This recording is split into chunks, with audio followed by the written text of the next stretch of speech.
Evening, everybody. I'm Susan Clemens. I'm chairman of the Board of Trustees for Florida House on Capitol Hill. And Florida House, you may not know this, is your home away from home when you're in Washington, D.C.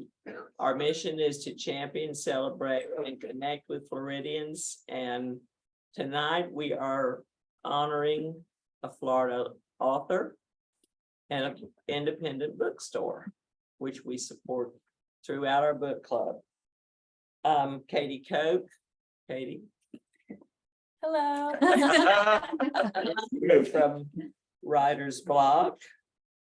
And we have several Florida House trustees. Sue Mom from Jacksonville. Susan Brennan, who's president of our Central Florida Council. Jean Jackson and Louise Johnson. So I would like to introduce Mary Bebo. She is our ever ready bunny, and she is the chair of the bookstore, the book club, and she's going to introduce Bob. And I'm sorry I'm blocking your view, but I'm old enough to have had an acute case of Beatlemania. Thank you, Susan. So I'm Mary Bebout. I'm a trustee from Tallahassee for Florida House, and Florida House has trustees all over the state, and this book club is a part of our programming. And we want to incorporate fun stories about different aspects of the state of Florida. At Florida House, we want to promote Florida to the world. And our chief development officer, who's behind the screen, Liz Doyle, told us about this book, Good Day, Sunshine State. And so we contacted our wonderful author, Bob Kealing, and asked if he would be willing to come to Writer's Block in Winter Park and do a live program. So thank you for joining us this evening. Bob has written 5 books, and he is a veteran reporter. He says he's retired reporter, serious news writer on tough beats. And he also was a TV anchor, and he knows all about television news. We're not so glitzy here. We have no green screen. We just have the fat floor behind us. And as a part-time hobby, I suppose, he must be a little bit of a historic preservationist and a musicologist. And so several of his books are about music in Florida. And then we thought this would really be a fun topic. So a lot of times people don't think about Florida as being a state that produced enormous amounts of music, but we'll learn tonight a little bit about the British invasion and how it started in Florida, which is really exciting. So I wanted to ask you a couple of questions. We're just gonna have a little discussion. And then for those of you listening, if you have questions, text it in or put it in the chat, and we'll be answering questions in about 30 minutes. So in your acknowledgements, you talk about how the book started with a dream. Can you tell us about that? Well, thank you, Mary, and thank you to Writer's Block. Thank you to Florida House. Thank you to all the independent booksellers who support authors like me and University Press of Florida. And I was also honored to have this book co-published by the Florida Humanities. And that's really part of what that means by this being a dream. I really got a spark for writing again when I visited the Ernest Hemingway House in Key West back in the early 90s. And one of the things that I found so interesting is that the Beatles had also spent some time there escaping a hurricane in 1964. And the little cabana where they stayed for the better part of 3 days is still there. Cool. And in fact, that's the only place now left in Florida where we can say the Beatles slept here. So that's a big part of it. It's just, I love little threads of information like that. And the more I started gathering sources and facts on this story, the more I realized this is absolutely a book. No, it is a really fun book, and we focus on all things Florida. So we're going to sort of go through the timeline a little bit. That was my thought. And what was really interesting is Bob writes that before the Beatles, every British artist who'd come to America had failed to capture the mindset of this enormous market, Yanks over here in the States. And so how did it happen? And you want to start us out October of 1963? Yeah, I don't remember there being a Cliff Richard and the Shadows mania. They kind of came here from England and just sunk like a stone. But the Beatles, it was really sort of this perfect storm of good luck. They had honed their chops in the red light district of Hamburg, Germany in the very early 60s. And they played these shows that would last 6 and 7 hours. So these guys were ready, and they had a secret weapon. And I would say that secret weapon, in my opinion, is the fifth Beatle, and that was Brian Epstein, who took it upon himself to polish up these ruffians and go from record label to record label to record label. And one of them actually said, listen, these types of guitar bands, they're on their way out. These guys aren't going to do anything. I believe it was Decca, if I remember. And Brian, to his credit, long before the Beatles were ever famous, said to this guy, you have got to be out of your mind. These boys will be bigger than Elvis. There you And go. his faith was, it played out. So So in Heathrow's airport, yeah. there was a serendipitous moment. And Ed Sullivan did not know who the Beatles were at all, but I believe he witnessed a mob scene of fans. He did. And I'm glad you picked up on that point, because there's our timeline. And the Beatles had their first #1 hit in England with Please Please Me in 63. And they started getting famous in other parts of Europe before they came to the United States. So there was already Beatlemania pretty much going strong in England as of like the summer of 63. That's why they were mobbed at Heathrow. Right. Sullivan happened to see them and he's like, hey, I need to get my booking people out here on this. And that's what he did. And timing could not have been better. Right, according to your book, his nephew said it was like his proudest moment. Sullivan felt like so they came to the United States for the Ed Sullivan show. Mhm, That's they when did. first came. And people need to understand too that when they came in February of 64, it really wasn't a proper tour. Right. It was a visit. So they played Sullivan show in New York. They also played DC, and then they came down here to Florida, and then they were live on Sullivan again at the Deauville Hotel, which was a working beach resort. And you can only imagine all the logistical nightmares that come from doing that. So it just was all right. It all came together because the Beatles were ready. Right. And they had played so many grinding hours live in Hamburg. By the time they got to that first Sullivan show appearance, they absolutely crushed it.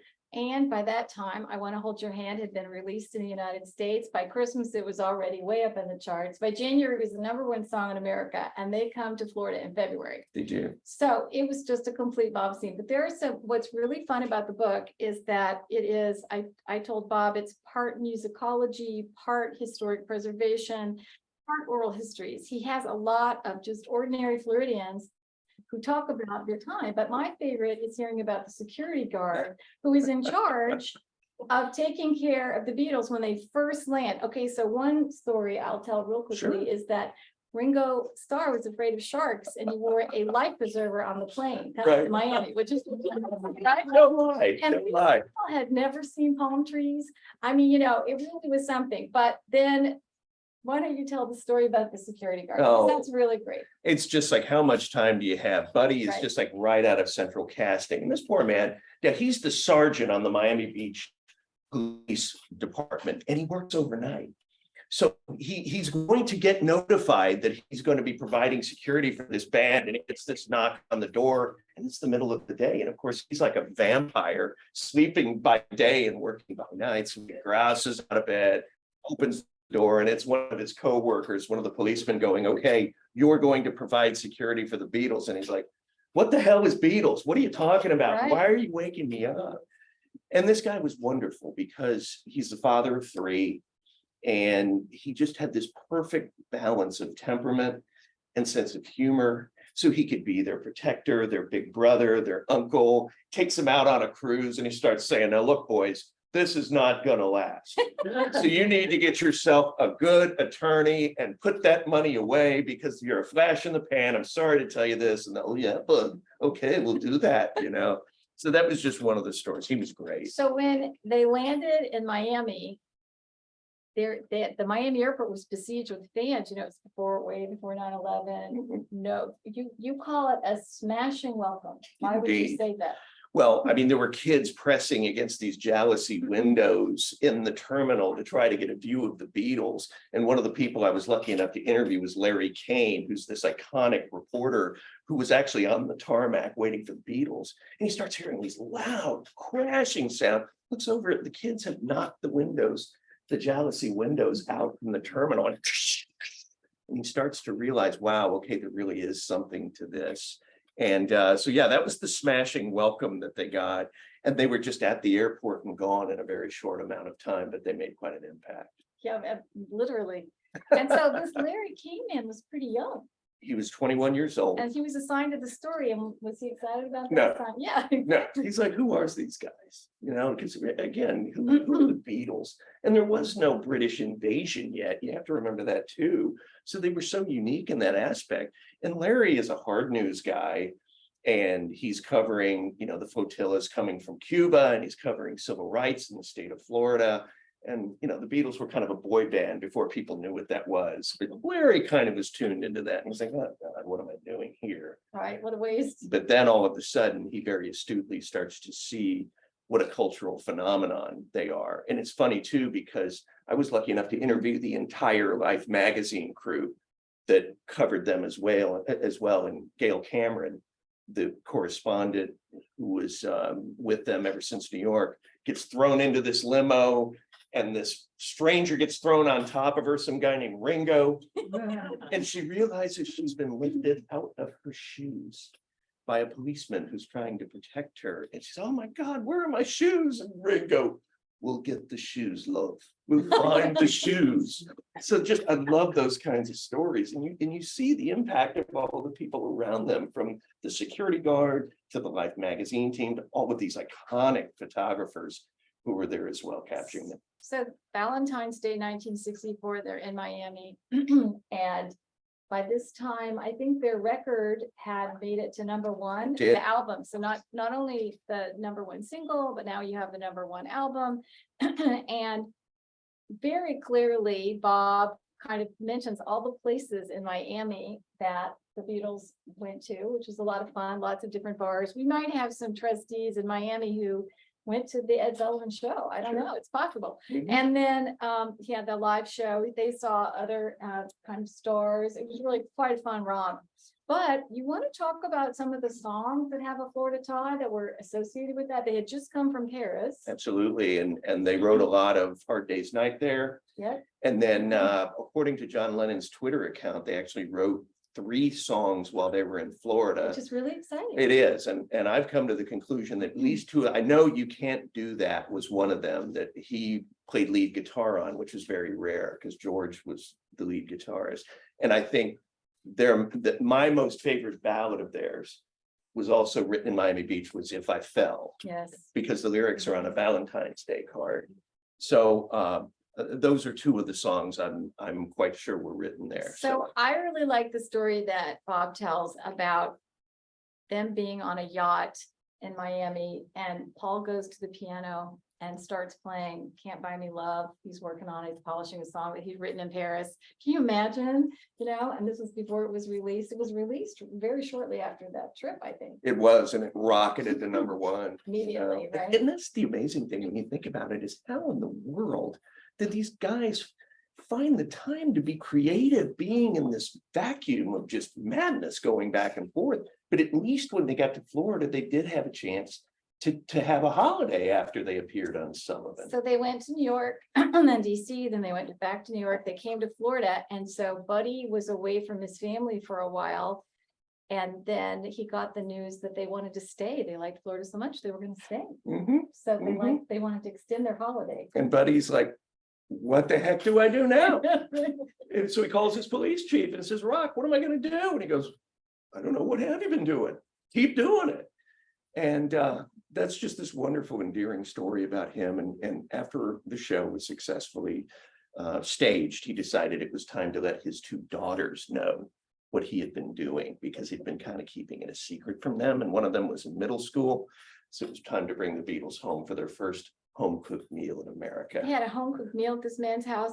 he also, as a treat, the Beatles agreed to go to a junior high school where his wife worked. Can you imagine being a junior high school and the Fab Four just happens to come in after school? I mean, there are these great anecdote stories. And this man, Buddy, made 2 songs. It sounds like she came in through the bathroom window. Yes, And yes. then Bungalow Bill. I mean, they maintained their friendship with him the rest of their life, I think. And I think, well, and when Buddy passed in the early 2000s, Paul sent a personal card to Isn't that him, amazing? which is, Paul just never ceases to amaze me with his class and his intellect throughout this story. But yeah, she came in through the bathroom window.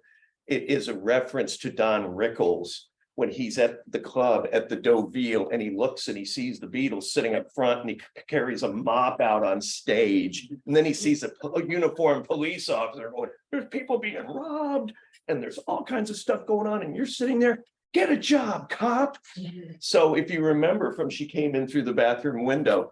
So I joined the police department and I got myself a job, was a reference to Buddy Dresner from Miami In Florida, Beach, which is so from back cool. in the day, yeah. So one of the great stories is when the Deauville, Buddy calls the Deauville right before he's on detail and says, well, how many cops did they have in New York taking care of the Beatles? And the Deauville man said, well, I think 100. But he's like, we only have 60 on the whole force in Miami Beach. Like, here he was. He was trying to figure it out, which is I think that's the eye-opening moment where you realize the enormity of what this assignment was going to bring. And after the home cooked meal, this guy, Buddy, he's just treating him like normal people. They became tourists. So he said, have your boys ever been to a drive-in?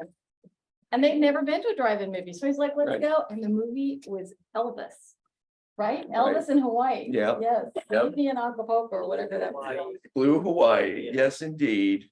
So that's And pretty it's interesting too, because Buddy actually had a chance to tell Elvis that story of bringing the Beatles to the drive-in when he was providing security for For Elvis that's me. in about 1970. So it's interesting how it came full circle. And by the way, Bob has written a book about Elvis too, called Elvis Ignited, which is really great. It's about the rise of his time in Florida. Which is Yeah. super. So the next place they went home and they came back for a summer tour. This is a proper tour. They went lots of places in the United States, Yes. but they were coming back to Florida. Right, And this time they were coming to Jacksonville right. on September 11th.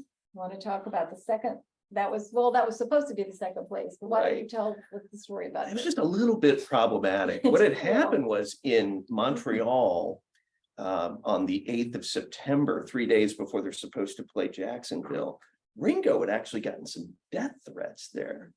And it's a long convoluted story, but I mean, they took it seriously. Right. And they decided, okay, after this show in Montreal, we're going to fly all the way to Florida. So they flew all night, but there was just one little problem. There was a hurricane named Dora. It was barreling right towards Jacksonville. So Larry King, God bless him, goes, hey, why don't we divert to Key West? US. So that's the second place they went in Florida. And so, yeah, and they land in the early morning hours of June 9th, and somebody at the newspaper had gotten a tip that they were coming, and there were all kinds of kids standing on the roof of the airport, among other places. Bikini clad fans screaming. Oh, indeed, indeed. But they did have a little bit of peace there at the Key Wester Motel on the morning of the 9th. And John went shopping on Duval Street because Cosmo Magazine was doing a story on him. And this cub rider, you may have heard her name, Gloria Steinem, decides to do a piece on the one Beatle that they think might have staying power. And this Lennon guy might, not just be a flash in the pan. So they needed him in civilian clothes so they could take pictures for this Cosmo article. Right, and all through the book, he really interviews people who might have met a Beatle on the beach, maybe passed a phone number. There are a couple of stories where a couple of dads said, I'm getting a call from some guy named Paul McCartney. Do you know what that's about, honey? Yeah. Can you imagine calling the house phone? And it's funny too, because that woman you're referring to, Diane Levine, there are these wonderful pictures of her in Paul's new photo book, Eyes of the Storm, which is wonderful because the book provides the stories behind many of those photos that you see in Paul's photo book. Because after he got to Miami, he actually switched to color photos and color film, and the images are wonderful. from his time in Miami. So it just kind of augments the stories of their time in Florida. Yes, Bob calls this time with the fans beetling, quote unquote beetling, Yeah. but then they go to Jack's, they have this concert. And so you want to talk about the concert next? Yeah, there was a lot of racial unrest going on, and I really did a deep dive on that because Dr. King was here, and he was actually imprisoned and actually in solitary confinement in Duval County, and he testified before a judge that summer. And as it turns out, the place that the Beatles held their news conference at, the Hotel George Washington, was just right across the street. Wow. From where Dr. King had testified in this very important federal judge's courtroom by the name of Brian Simpson. And the brand new, gorgeous, gigantic federal courthouse in Jacksonville is named after him. And if you read the book, you'll see why he was really a titanic figure in all of this. So there was concern about racial unrest. And Lillian Walker Moss of the Exciters, the group that opened for them, I was lucky enough to interview her, and she said we were scared to death. We didn't even know if we'd be allowed to play But there in was a little Jacksonville. clause in the Beatles contract That's that right. didn't get much play. You wanna That's tell right. everyone Yeah, about that? line number 6 in the writer in their contract that every promoter had to sign said that the Beatles would not be required to play before segregated audiences. Whoa. And you look at Elvis in '56, his audiences were segregated, and so you can see the evolution of this was the Beatles' first American activism, Right. and they were really going out on a limb. A bunch of 21-year-old kids dictating what people in the South could do. I mean, they were taking a risk, but it worked out. And as it turned out, the show was peaceful, except for the tropical storm force winds that were blowing, and Ringo wanting his drum set nailed down for Right. fear that he would be blown off his riser. And there were 23,000 fans, 23,000. despite the wind and all of that, they came out and they didn't stay though. That was their last. And their sets weren't that long. You want to talk about that? It's not like the concerts we have now. Right. The sets were about 30 minutes long. Right. And several people I interviewed who were in the crowd said, you basically just sort of heard some sort of hum, and you'd see them up on stage doing stuff, but the girls were screaming so much, you really couldn't hear much of it. But one of the parts of the book too is about their influence. And there was this one little 13-year-old kid from Gainesville who was dying to go see the Beatles. He had a ticket, but his mom wouldn't let him because the weather was so bad. And his name was Petty. And I'm not sure whatever happened to him. Little Tommy Petty, yes. He was not allowed by his mom to go see the Beatles. Not to the Gator Bowl. Not at the So Gator I Bowl. have to ask you, did you experience Beatlemania as a child? Were you a big? Definitely, Yes. So definitely. you have a collection of things? Indeed. I'm the youngest of 6 kids, and my sister had all of their original records in vinyl. Wow. And I was lucky enough to inherit them and not give them back. So even early on in kindergarten, grade school, while other kids are listening to bubblegum music of the day, I'm listening to Revolver and watching Hard Day's Night and seeing the Beatles' impact on the girls in the movies. And that made quite an impression on a young boy, I'll tell you that. Probably true. So, and I was also lucky to see both surviving Beatles in concert and weave that into the story.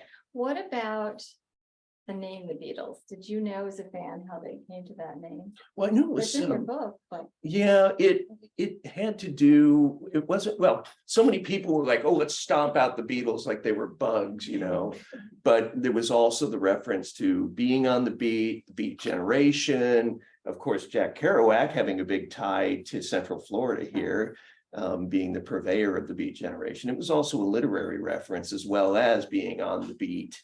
So it depends on which explanation you hear, but it's more sophisticated than just Beatles as if they were bugs. right. But that's how many of their detractors tried to write them off and said, yeah, let's stomp out the Beatles. And there is a great reference to the briefcase they carried around in the Oh, 60s. yeah. So I didn't know about that. That was kind of cool. Yeah. You want to talk about that? Yeah, that was amazing. They had this tattered old brown valise that they would carry with them. And anytime they would get an idea for the song, they might write it down, write some lyrics, write some music, and just shove it in the briefcase. And then when they'd have an opportunity, they would pull it back out and work on it. And one of my favorite stories was Larry Kane, the radio guy, had been invited to cover their entire North American tour.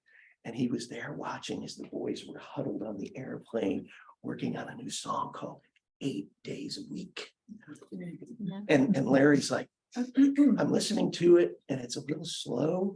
So I suggested that they speed it up a little bit. And he said, they did. So in a way, I worked on that song too. So it's stories like that to me are just absolutely gold. And he even said, yeah, this happened while we were over the state of Kansas, Yeah. flying in the air. And I like that because I'm from Kansas. Very So- cool. I like the story about how the University of Miami Sigma Chi's tried to get the Beatles to be honorary pledges. Did you know? This is quite interesting, you know? Oh, yeah. And I mean, they even have this little plaque made up and they put on their coat and tie and got into the dough bill and got their pictures taken. And there's another wonderful story along those lines of these two twin brothers from Daytona Beach who had this abstract piece of artwork that they wanted to get to the Beatles. So what did they do? They got to him. They got to Brian Epstein. And they gave them this artwork, and there was a real chance that it could have been an album cover because Right. it looked like the four Beatles on stage. He had dropped these ink drops on this piece of cardboard and it ran down, and each looked like a different Beatle on their position on the stage. And these guys did not know what happened to that piece of artwork until I was able to tell them almost 50 years later what had happened to it. And they had actually given it to Buddy Dresner, the security guard, as a gift. And they signed it all to him too. And then he ended up selling it because his wife was sick with cancer. And it ended up in the Hard Rock collection. And one day, one of the brothers and his wife were there and they saw it and they were incredulous. They couldn't believe it. But I was able to help fill in the blanks of how their artwork got there. Is that the Hard Rock in Orlando? I'm trying Yes. to- That's what I thought. which is Yeah. Pretty cool. Yeah, it is. So in the last chapter of the book, you talk about how there are no historical markers in Florida commemorating the Beatles and their time here. So Yeah. And that's one of my raison d'etre is when I came here 30 years ago, I'd say, oh, I'm from Orlando, and people would be, oh, strip malls, theme parks, okay. And it just, my mission, I wanted to tell people that, yeah, we have history that predates Walt Disney, God bless him, you know? And one of the real tragedies of this story is what happened to the Deauville Hotel. It was just imploded in November of last year, and I would certainly argue it was among the top 2 or 3 Beatle landmarks in North America. And through the course of my research, I've been able to found 4 Florida heritage sites. It means a lot to me. And a lot of times these books become the provenance for these different sites, like the Jack Kerouac House in Orlando, Graham Parsons Dairy Down in Winter Haven, which is a historic listening room now. And my hope is that little cabana in Key West, that could easily be turned into a Florida heritage site. I that mean, should be it's, really cool. you know, hint, hint. Anyone with any connections at the Hyatt Windward Point down there, that's where it is. And thank goodness they saved it. I'd Yeah. love to see a marker next to it. So we have to ask you what your next project might be. Can you share that? Or is it top secret? Well, you know, it's funny. Ever since you asked me that, I have started honing something that might have something to do with a couple of very, very famous brothers Oh, that who would be grew up cool. in Florida, but everybody thinks they're from Macon, Georgia, Yeah. and they're not. So that might be. That would be a really great. So the other thing I wanted to ask or have you highlight is how you got the title to your book. You know, I wanted to do a play on words with something that had to do with one of their songs and the state of Florida. And I thought it just came to me. It's oh, Good Day Sunshine State. And once I had the title, one of my mentors, Professor William McKean, who was at UF and now he's at BU, said, well, you got to write it now. You got that kick-ass title. You got to write it now. So, you know. Isn't that kind of what you said to Paul McCartney? Didn't you have a, Oh, yeah, I did that too. Yeah. But that was after I had the it title. was after you had the title? I'm like Joe, you know, geek, Okay. you know, Beatles fan. And this was last year at camping. Any of you go see Paul at Camping World? I didn't. I wish I had. I Extraordinary heard it's show. great. And did you? Yeah, and anybody thinks he's slowing down. But yeah, I did. I got video of him coming by and waving and all this, and I just blurted out, "Good day, sunshine." And Isn't I that don't know cool? why, and it's on the video and it's part of the PowerPoint I use. But yeah, I mean, I'm definitely a fanboy of the Beatles to this day. Very good. Well, we're about to open this up to questions, and one just came in on the chat. The treasurer of Florida House, another trustee in Jacksonville, went to the Gator Bowl, right? Wow. And she Hope, said, yeah. yes, Hope Hannah, and she said she was row 7 and she Oh. went with 2 girlfriends after cleaning up the hurricane debris from the yard, and she was in the 7th grade. And she said she was able to hear and run up to the metal fence that was put in front of the stage, which was really cool. I'm glad to hear she didn't get trampled, because a lot of people do, including Larry Kane at the Cow Palace in San Francisco. He thought it would be quaint to be in the audience, and he gets trampled by the kids doing just that, trying to get Is that close. the event where they when at the conclusion of the event, one of the Beatles told Larry that they were scared for the first time? They Oh, were actually absolutely. afraid that it was just getting to be too much. Yep, Larry went up to John and That's said, what I you know, how did it feel up there? And he said, not safe. It's hard to say when you're scared for your life, essentially. And John is a really intriguing character throughout this book, because his sense of humor is esoteric at best. And what John said to Larry the very first time they met, and no, I'm not going to tell you what it is. You got to buy the book. I mean, it put their what could have been a professional friendship Right. or rapport to the extreme test right out of the box. Yeah, I think that's true. Yeah. So I want to ask the live audience here, do you all have any questions of Bob? And thank you so much for coming. We're Yes, really thank having you all. fun. Thank you. So do you have any live questions that you want to ask them or comments? Any Beatle fans out there? And this always takes a little bit of time. It's usually about 10 seconds. Oh, yeah, I remember. So Why do you think the Beatles broke up? why do I think the Beatles broke up? I think when you just look at the rush of history throughout the 60s, these are guys who were coming of age, and you know, they'd had this nice band and as they were younger kids.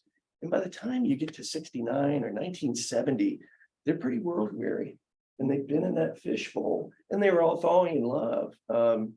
Now, I will say with John and Yoko, I always have a soft spot in my heart for John's first wife, Cynthia, because she's this lovely, person who supported him back before he was famous. But that being said, I think it was John especially said, I want a divorce.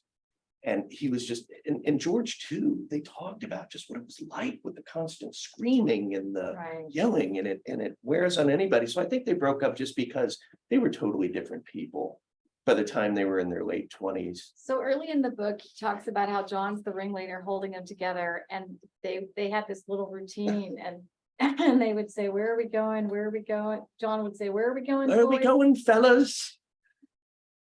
To the topmost, Johnny, to the topmost of the popmost. And John would go, right. So I Cheer him they, up. they had sort of made it to the top, so they had Oh. kind of accomplished that goal. Another thing that was interesting about the book is that there's just a little small bit about how John took Julia to Walt Disney World, And that's where he actually right? signed the dissolution papers Mhm. to end the Beatles, was here in Orlando at Walt Disney World on December 29th, Sad. 1974. And he actually signed his last proper autograph as a Beatle onto those documents here in Orlando. Which is really interesting. It's Yeah. a perfect place to have this discussion here in Orlando. And then he later had a house in West Palm Beach. He Is that did. right? He So did he really indeed. did like Florida. I He mean, did. the Beatles liked Florida. And Yoko was very astute at investing in property. And I think they bought that mansion they lived in for $725,000 back in 1980. And I think it's sold for 29 million or some crazy amount of money. But I interviewed a photographer who got pictures of John down there in West Palm with May Pang, who was his paramour for a while when he had separated with Yoko. And she's someone else who doesn't get a lot of credit. And she was the one who took the pictures of John wistfully looking out the window right before he signs the dissolution papers to break up his band, what had been his band for over a decade. So she deserves a lot of credit too. And but it was this Ken Davidoff is his name, who met John there in West Palm. And John was like, I could do without the fame, because fame just attracts too much attention. And then when you think what happened just months later, it kind of, Right. it sad. takes you It's back. very Yeah. poignant. And Ken even said after John was murdered, they were allowed into the courtyard of this mansion down in West Palm that John and Yoko owned, and they were able to say a prayer and weep. And it shows you how much Florida is in this story. I mean, when he was in Key West, he went to a regular American store to buy American clothes so he would blend in. This was before he went out. It was, I guess, he even went up to Key Largo. I mean, he really Yeah. did try to see more of Florida, which was interesting. But he was obviously trying to blend in a little bit. Oh, right? sure. And it's so fun to see him looking like a tourist sitting on a sailboat, down there in the Keys. I'm like, damn, I just came back from there. That's so cool. And one thing we didn't talk about, but when the Beatles came, did they have, I mean, didn't Buddy have to get him swimsuits and everything? I mean, They just charged it to the hotel bill, oh, there which you go. ended up being like $6,000. And finally, the hotel had to threaten to sue the management to get it paid in July, like 5 months after they had left. Because So- they had to get all kinds of resort wear. They didn't have any of it. No. They would come off the plane in suits and ties. But it's like Paul said, this time I've never seen palm trees, and that's why I maintain that the Beatles fell in love with America in Florida, Yeah. I think so because too. everything, they're prisoners in New York at the Plaza Hotel. They're on a train going to DC, and it's snowy and miserable for their first concert. And then finally, as Ringo prepared to defend himself from the sharks coming down to Miami, it's just like everything opened up like a flower, and these skinny poor kids from Liverpool are running on beaches and meeting pretty girls And and they were actually pale. having a chance. Oh, were they ever? A woman I interviewed who saw them in Key West said they were like green pale. They were so pale.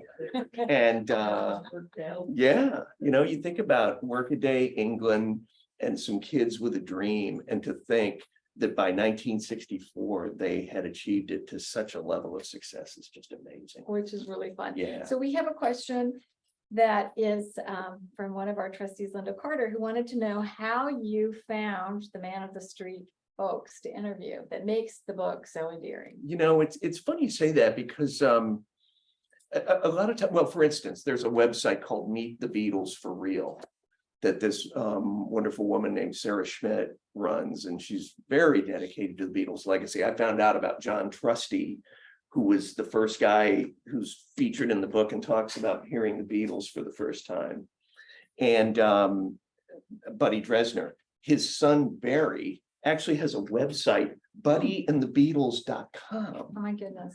And he published like a 3-hour videotaped interview with his dad. So you have this wonderful first-person interview with all that.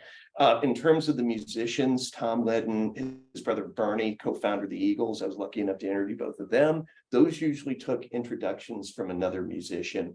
So it does help to have gravitas. And so, yeah, I'm really interested in this story. And once they know you're sincere and they're willing to spend some time with you. And you're an Emmy award-winning journalist, that helps, A There's couple of them up there. Yeah, I That's got lucky. nice. That helps you with the entree. Yeah. So your dedication to the book, you want to talk about why you decided to dedicate it to? Yeah, it just, Buddy was somebody who was so special to them, Buddy Dresner. And he wasn't just a security guard. He just was right out of Central Casting. And he meant so much to them. And he really became like a friend and a mate. Because after all, they were only supposed to be in Miami 3 days, then go on Sullivan and, be on their way, the 13th to the 16th. Then all of a sudden they just dropped this bomb on his head and say, their PR guy comes out and says, well, the Beatles have decided to stay the rest of the week. And he's like, what in the world am I going to do now? But he gets this laundry truck and takes them to this ritzy place on Star Island. And he has all these wonderful stories. And the fact that his son captured that all on video, gives you a primary source interview to somebody who was closer to the Beatles than anybody. And didn't they call his wife on Valentine's Day or They something? did. And then that's why they went to the junior high school, the Right. recently renamed John F. Kennedy School there in Miami Beach, to thank her, because she had sacrificed so much while he's living with the Beatles. And they get right to her office and they're about to open up the door, and down the hall comes the music room door open, and it's a bunch of music kids who realize it's the Beatles and start chasing after them. So they have to run out of the school and get in Buddy's cruiser and take off. It's right out of Hard Day's Night. Well, the other fun thing is he was going home at like 2 a.m. and having to be back at 6 Yeah. a.m. Right. So then tell everyone who hasn't read the book what happens. Well, he's so tired. And remember, his whole world has been turned upside down because he was the overnight sergeant. And now all of a sudden he's having to work days with the Beatles, and he's having to fill out all the timesheets for his men that he's, had to get to supplement the security force. So he's getting home at 2 o'clock, has to get up at 5 or 6. And then he finally goes, George, as in Harrison, you're getting a roommate. And so he ends up rooming with the Beatles at the Deauville. Yeah, so he and George become fast He and friends. George, He's yeah. the youngest, is that why, or was he just the one that Buddy thought would? The take odd it man better? out. Yeah, George Harrison was 20 years old when they were here. I mean, I got socks older than that, it's amazing to think what they were accomplishing at such a young age. Well, and there are quotes all through the book about how nice they were. They were polite guys, such nice boys,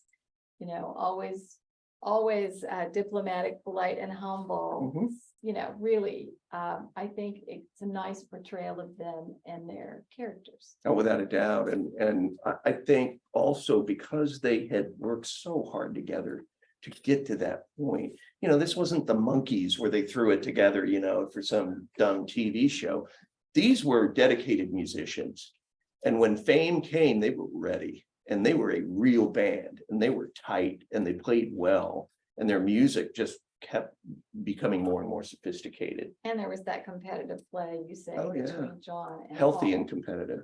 And early on, songs like Please Please Me, all of their voices are blended. They sing together. But then comes Hard Day's Night, and then after that there's Rubber Soul, and Paul is singing And I Love Her, and John is singing In My Life. And you can see them growing up as artists right in front of your eyes. Mhm. And again, I'm just dumbfounded that they are able to come up with this timeless music in this whirlwind of madness that they were all involved And in. they're still working while they're on vacation. It's so hard to believe, yeah. And I would say one other thing that really stuck with me was just these odd moments of synchronicity. And if you don't mind, I'm going to share one with Yes, you, please do. because we talked about the first home cooked meal that the Beatles had at Buddy Dresner's house. And it's a classic Florida cop's house, cinder block, 3-2, it's probably 1,200 square feet. And they had them all set up in the living room and all of On that. card tables. Yeah, well, so it wasn't that long ago, a couple of years ago, that I get a phone call. And it's the judge from the Trayvon Martin case, Deborah Nelson. And she goes, I saw on Facebook you had a live session with Hard Rock talking about the Beatles. And I said, yes, Your Honor. I'm still wondering what in the world she's calling me for. And she goes, oh, call me Debbie. And I'm like, okay, Debbie. And she proceeds to tell me that she was Buddy Dresner's neighbor. And she figured out that it was the Beatles coming to dinner, because she interrogated one of the sisters into admitting that no, it wasn't Uncle She was Fred very or smart, whomever. precocious child. So little Judge Nelson from the Trayvon Martin, George Zimmerman case is there and waits and watches as dinner goes on, and then goes over and knocks on the door and gets to have dessert with the Beatles. Strawberry shortcake, is that right? Yes, and I said, Pot roast. Your Honor, Debbie, you're talking yourself into a chapter I've already written. Oh, no. And the synchronicity, it's just amazing. John Trusty, the guy who's the one who talks about hearing I Want to Hold Your Hand for the first time, we're making small talk, and he says, hey, Bob, where are you from? And I said, oh, just a little, suburban Orlando, a place called Longwood. He goes, oh, Longwood. My sister lives there. Have you ever heard of Needles Trail? And I said, yeah, John, I live on Needles Court. His sister's grandson used to cut my grass. I didn't know this guy. He's up in Chicago. And that's when you think, okay, that's some sort of sign that this is, this book needs to be written. So the synchronicity was amazing along the way too. Well, Bob told me it takes about 4 years for him to write Yeah. these books. And so he's written one on Graham Parsons and he's written one on Elvis United, and This Is Good Day Sunshine State. And we cannot wait for his fourth, whatever it will be. Thank you so much for preserving this music history for Florida. It's terrific. We need a Florida music trail. I mean, I'm working on it. Exactly. This will really be cool. We really want to thank everyone here who came to listen to our program. We want to thank all of the people who tuned in on Zoom, and a special big thanks to Writer's Block for hosting us. This has been a lot of fun. Thank you, Liz Doyle, for finding this book for us. This is really a delicious read. And we will be back with our next book club topic. It's going to be about the environment.